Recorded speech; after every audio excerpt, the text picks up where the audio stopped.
안녕하세요. 이번엔 처분서인 추가후 변경에 관한 문제인 73번 설명하겠습니다. 한번 보시고요. 73번 처분서의 추가 변경에 관한 건데, 다른 자료 하나 보실까요? 그냥 만들었는데, 그 첫 번째 중요한 게 이제 처분 사유, 여러분 책 보실 때, 또 뭐, 모르겠어요. 다른 분들은 어떻게 설명하는지, 교수님들도 설명할 때, 제가 설명하는 기준은 교수님 책들인데, 그럴 때 처분 사유하고 처분 이유를 구별하시는 분들이 있어요. 그죠? 행정절차법 23조와 관련해서. 물론, 형식적으로는 처분 사유, 처분 이유가 구별될 수 있어요. 그러나 실질적으로는 차이가 없어요. 그러니까 뭐, 우리는 처분서의 추가와 변경이라고 그러고, 근데 이제 일본 책 보면 또 처분 이유란 말도 쓰거든요. 그리고 또 보시면 국가 공무원법 70호 보시면 처분 사유잖아요. 그쵸?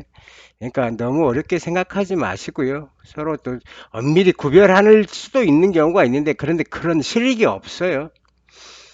뭐 여러 가지 처분 사유가 있는데 처분 문서에 기록된 게 처분 이유고 그게 처분 사유 해당한다 뭐 이렇게 설명하고 있는데 그럴 필요는 없어요. 그냥 편하게 이해해서 다 실질적으로는 같은 거고 단지 이런 건 있죠.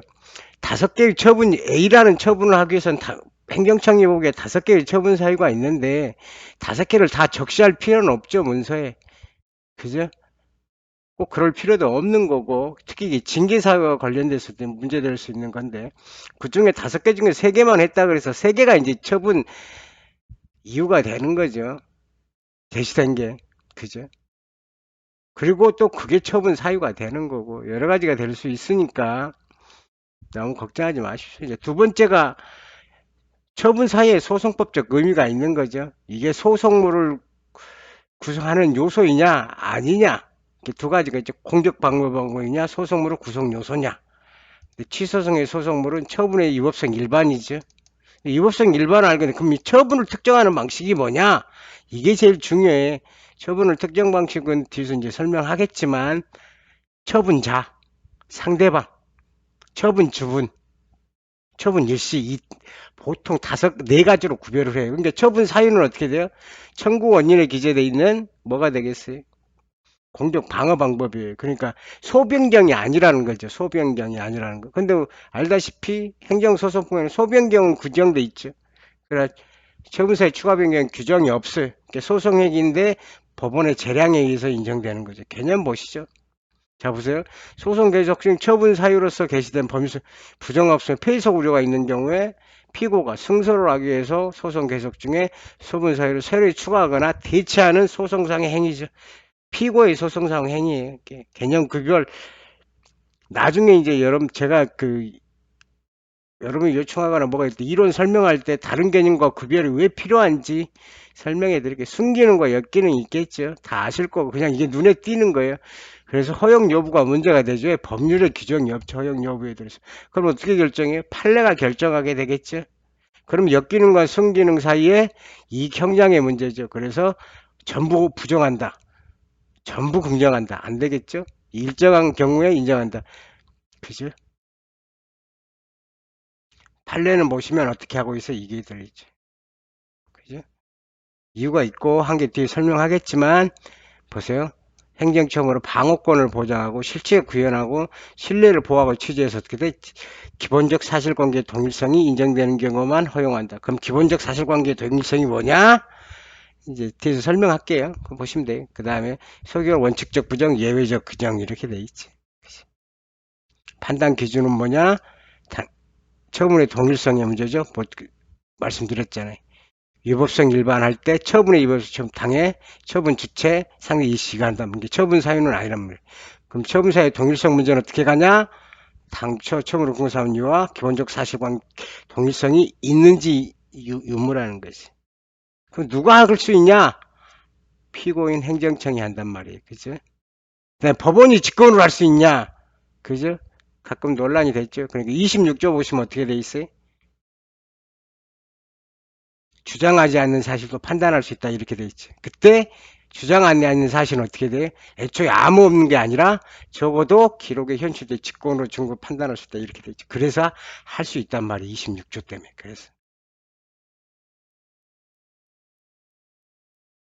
보세요. 양자가 보세요. 초래하고 유리관계 처분 사유는 법을 직권으로 인정할 수 없다는 거. 이 경우에는 그죠? 기본적 사실관계 동일성이 인정되지 않는 경우죠. 여기 돼 있잖아요. 항고 소송에서 필등을 할 수 있고 주장한 사 판단할 수 있다 이렇게 돼 있죠. 이는 고려한 것을 표현이죠. 이 경우 새로운 처분 사유를 인정하여 판단하는 것은 보세요. 당초의 균수 그죠? 할 수 있단 말이에요. 그죠? 자, 이게 첫 추별에 대해서 할 말이 많은데 나중에 하겠습니다. 객관적 한계 처분이 어떻게 돼? 기속행위 재량이냐 구별하지 않는다. 뭐 옛날에는 뭐 기속행위는 되고 재량행위는 안 되고 기속 이런 게 있었단 말이니까 안 된단 말이에요. 처분 사유 존재 시기 취소성 위법성 판단 시기가 어디에요? 처분 시설이죠. 그러니까 어떤 게 처분 시에 존재하고 있는 사유여야만이 되죠. 근데 그 사유 중에도 뭐가 있어야 돼요? 당초 처분 사유와 기본적 사실관계 동일성이 있어야 돼요. 그죠? 근데 기본적 사실관계 동일성이 있냐 뭔지를 보세요. 이제 처분의 근거 법령을 바꾸는 경우죠. 대체하는 경우. 그죠? 원래는 처분의 근거 법령을 바꾸면 어떻게 돼요? 기본적 사실관계를 바꾸는 게 아니기 때문에 허용된다 이랬는데 지금은 어떻게 돼요? 그죠? 변경하는 것이 종전 처분의 동일성을 인정한 별개를 인정하는 것과 다름없는 경우는 허용할 수 없다는 거죠. 이것도 설명해 드리면 보세요. 같은 조문에 1호하고 2호 처분 사유가 있단 말이에요. 그럼 1호하고 처분 사유하고 2호하고 처분 사유를 바꾸는 건 어떻게 되겠어요? 기본적 사실관계가 같겠어요? 그러면 1호와 2호를 규정하지 않았겠죠. 따로 했겠죠. 따로. 그죠? 그런 개념이에요. 그 다음에 처분의 근거 사실은 어떻게 돼? 기본적 사실관계 동일성이어야 되는데 그게 뭐냐? 여기서 기본적 사실관계 동일성은 법률적 평가하기 이전에 구체적 사실을 창할 그 이전 사실관계 기본적으로 동일한지 여부란 말이죠. 무슨 말인지 모르겠죠? 저도 잘 몰라요.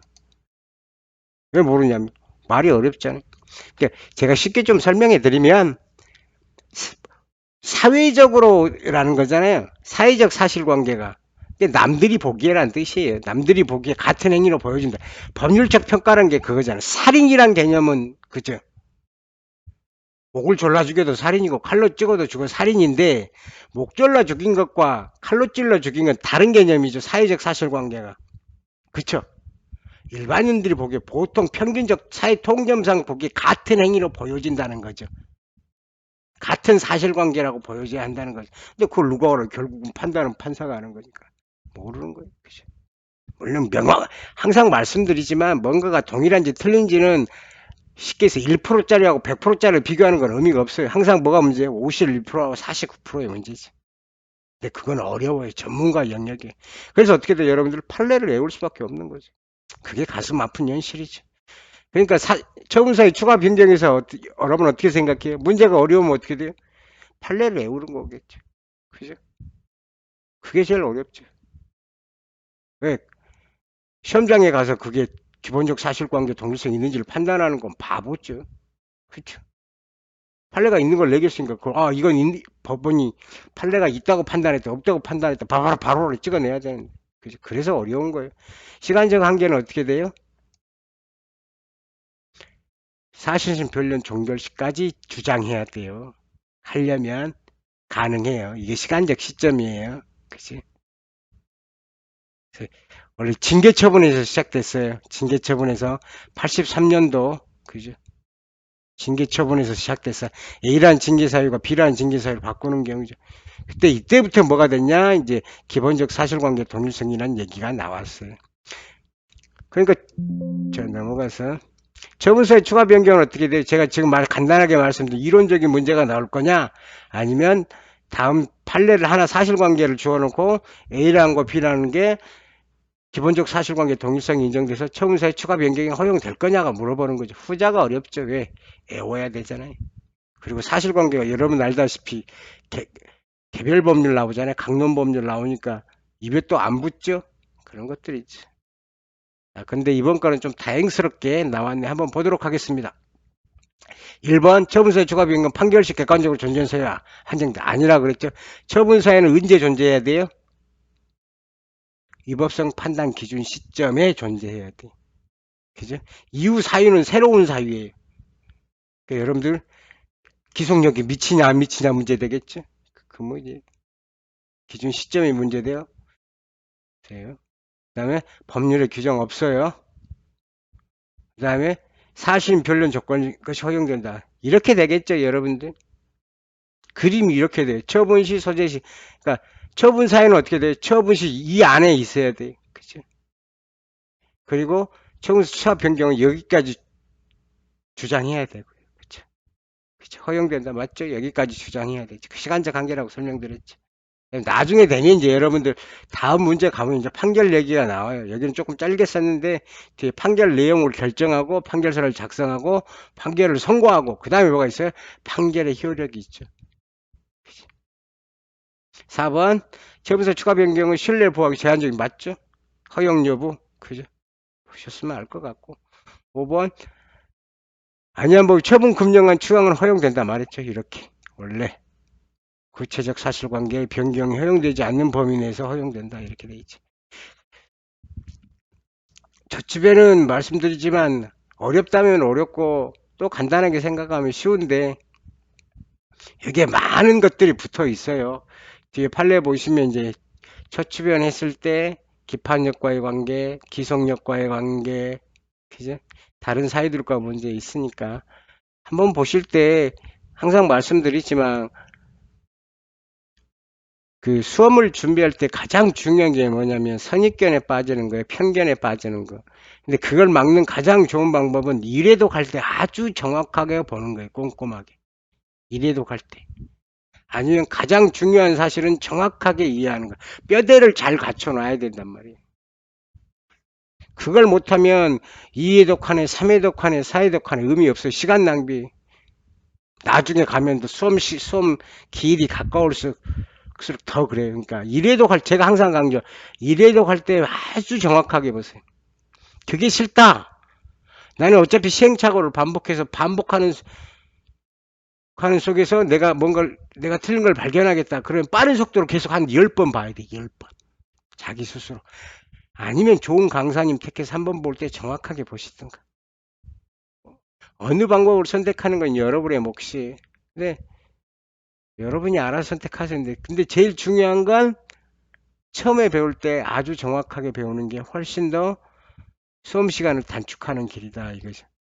장수생의 비결은 어떻게 돼요? 계속 시행착오를 하는 거예요.